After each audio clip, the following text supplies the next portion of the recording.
اور اگر باپ نہیں ہے تو گھر کی رونق نہیں ہے، اور اگر باپ زندہ ہے تو بازار کے سارے کھلونے بچوں کے ہیں، اور اگر باپ زندہ نہیں تو بازار کی کوئی چیز بھی بچوں کی نہیں ہے۔ تو یہ باپ کی وجہ سے ہے۔ تو جو ماں اپنے بچوں کو یہ سکھاتی ہے کہ تمہارا باپ تمہارے لیے محنت کرتا ہے، وہ بچے کبھی بھی اپنی باپ کی بےزتی نہیں کریں گے۔ تو اکثر یہ ہوتا ہے کہ باپ سارا دن کام پر جاتا ہے، ماں گھر میں ہوتی ہے، باپ جب شام کو گھر واپس آتا ہے، بچے اس سے پیسے پوچھتے ہیں تو ماں کیا کہتی ہے؟ اپنے باپ کے پاس جائیں، باپ نے پیسے ماں کو دے دیے ہوتے ہیں تو پھر ماں کیا کہتی ہے کہ اس کھٹو کولتے کدی پیسے ہوئے کوئی نہیں، ادھر آ تینوں میں دے۔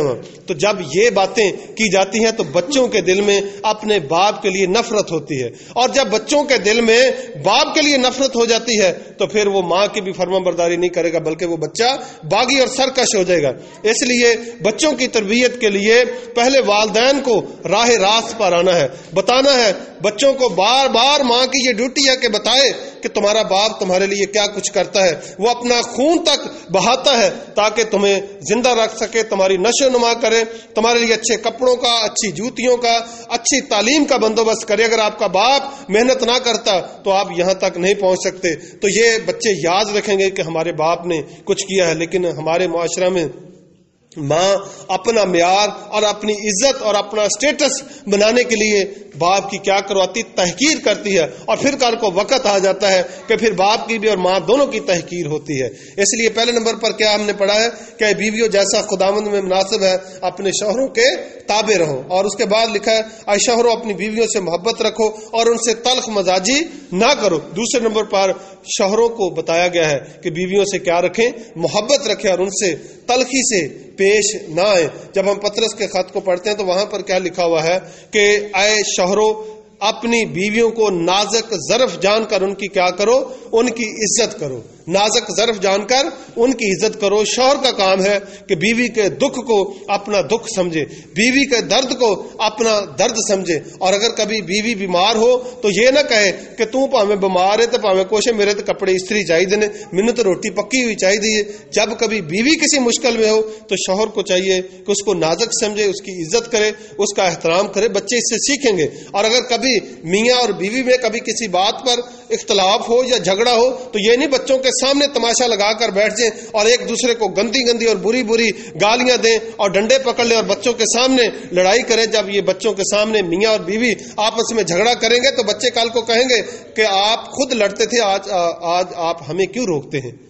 تو بچوں کو راہ راست پر لانے کے لیے میاں اور بیوی کو ایک پیج پر ہونے کی ضرورت ہے۔ ایک پیج سے مراد ہے کہ ایک سوچ ہونے کی ضرورت ہے۔ جب تک میاں اور بیوی کی سوچ ایک نہیں ہوگی اس وقت تک بچے صحیح راستے پر نہیں چل سکتے۔ اس لیے جو والدین ہیں، ماں اور باپ ہیں، ان کو چاہیے کہ وہ ایک سوچ رکھیں۔ اگر کبھی میاں اور بیوی میں اختلاف ہو بھی جائے تو کیا کرنا ہے؟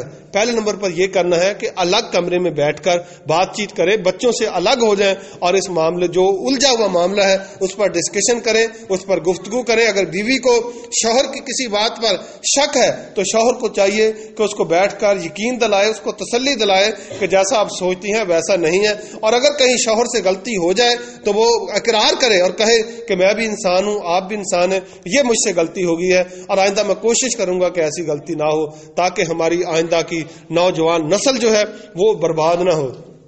اس کے بعد اگلی بات جو ہم نے اس میں سے پڑھی ہے وہ کیا ہے؟ اے فرزندو ہر بات میں اپنے ماں باپ کے فرما بردار رہو۔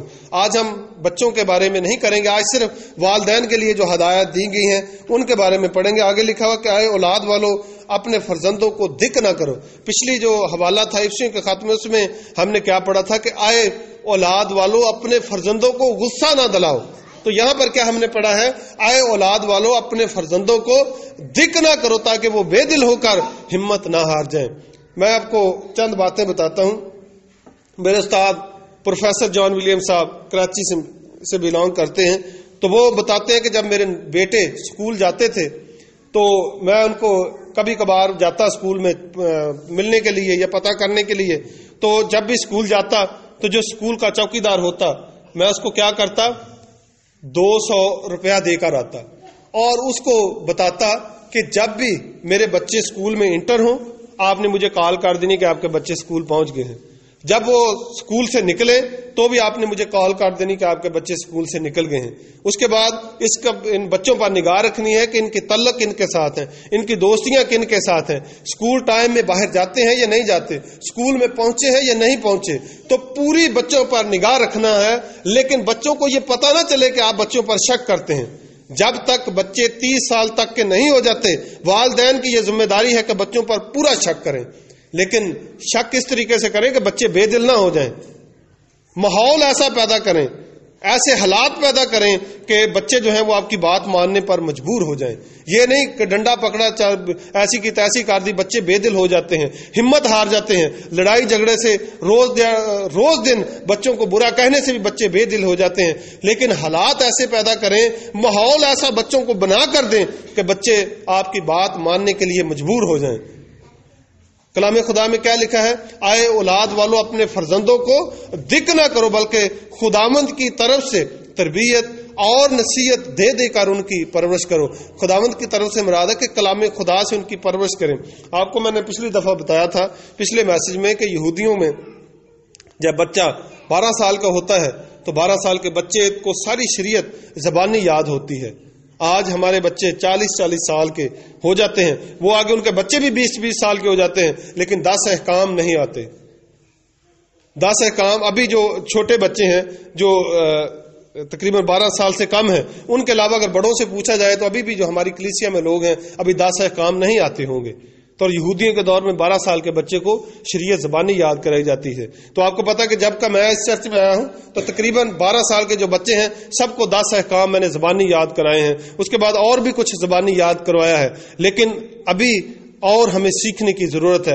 ابھی بھی کچھ والدین ایسے ہیں جو بچوں کو چرچ بھیجنے میں لاپرواہی کرتے ہیں. اسکول سے بچہ کو چھٹی کر لے تو بچے کی کمبختی آ جاتی ہے, لیکن جب کوئی بچہ چرچ سے چھٹی کرے والدین لاپرواہ ہوتے ہیں. والدین کو نہیں پتا ہوتا کہ ہمارے بچے آج چرچ نہیں گئے, والدین کو نہیں فکر ہوتی کہ ہمارے بچے نے آج روحانی خوراک نہیں کھائی. جس دن بچے نے صبح ناشتہ نہ کیا ہو, ماں کی روٹی حلق سے نیچے نہیں جاتی, ماں کا پانی یہاں سے حلق سے نیچے نہیں اترتا کہ میرے بچے کو پتہ نہیں کیا ہو گیا, آج اس نے خوراک نہیں کھائی. لیکن جس دن بچے نے بائبل نہیں پڑھی, جس دن بچے نے دعا نہیں کی, اس دن ماں کی کیا صورتحال ہوتی ہے. اس دن ماں فکر کیوں نہیں کرتی کہ میرا بچہ آج روحانی خوراک سے محروم رہ گیا ہے. کیا بچوں کو روحانی طور پر گروتھ کرنے کی ضرورت نہیں ہے؟ کیا بچوں کو روحانی طور پر بڑھنے کی ضرورت نہیں ہے؟ جب ہم پطرس کا خط پڑھتے ہیں, پہلا پطرس اس کا 2 باب اور اس کی 2 آیت میں کیا لکھا ہے؟ نوزاد بچوں کی مانند خالص روحانی دودھ کے مشتاق رہو. نوزاد بچوں کی مانند خالص روحانی دودھ کے مشتاق رہو, تاکہ اس کے ذریعے سے نجات حاصل کرنے کے لیے بڑھتے جاؤ. تاکہ اس کے ذریعے سے نجات حاصل کرنے کے لیے بڑھتے جاؤ. تو روحانی خوراک کہاں سے ملے گی؟ اس کتاب مقدس سے ملے گی.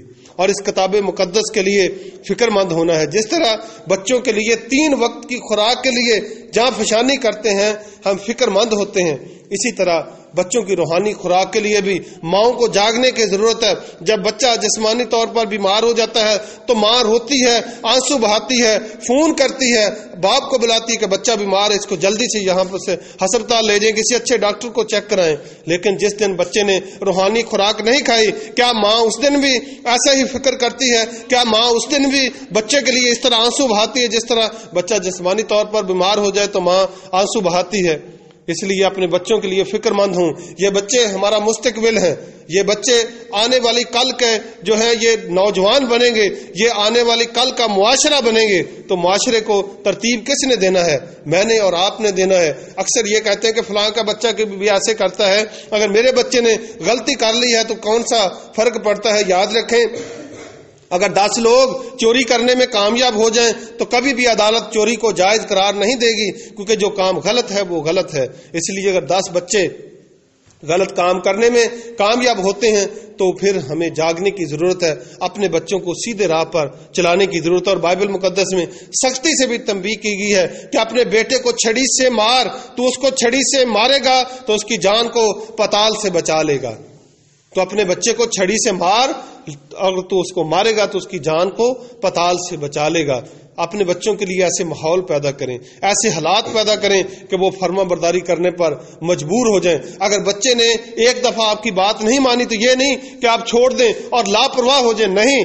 آپ اس کو ذہن میں رکھیں اور موقع پر آپ کو سکھائیں بچوں کو کہ بچوں اپنے استادوں کی عزت کریں، اپنے ماں باپ کی عزت کریں، اپنے جو بڑے ہیں بزرگ ہیں ان کی عزت کریں. یہ گھر سے ہمیں سکھانا پڑے گا، یہ گھر سے ہمیں بچوں کو درس دینا پڑے گا. لیکن اگر ہم ایسا درس نہیں دیں گے تو کل کا جو دن ہے وہ ہمارے لیے تاریکی کا سبب بنے گا، اور کل کا جو وقت ہے وہ ہمارے لیے آنسو بہانے کا وقت ہوگا. اس لیے یاد رکھیں، بچوں کے لیے حالات پیدا ایسے کریں، ماحول ایسا بچوں کو دیں تاکہ بچے فرما برداری کرنا سیکھ جائیں. اس لیے ضروری ہے کہ ہم اپنے بچوں کو راہ راست پر لائیں، کلام خدا سے واقف کریں. جیسا یشوع پہلا باب اور اس کی 8ویں آیت میں لکھا ہے کہ شریعت کی یہ کتاب تیرے منہ سے نہ ہٹے، بلکہ تجھے رات اور دن اسی پر دھیان رہے، تاکہ جہاں کہیں تو جائے تجھے خوب کامیابی حاصل ہو. سو خدا مجھے اور آپ سب کو یہ توفیق بخشے کہ ہم اپنے بچوں کو کلام خدا سے واقف کریں اور بچوں کو خداوند کی طرف سے تربیت اور نصیحت دے دے کر ان کی پرورش کریں. خداوند مجھے اور آپ سب کو اس کلام کے وسیلہ سے برکت بخشے. آمین.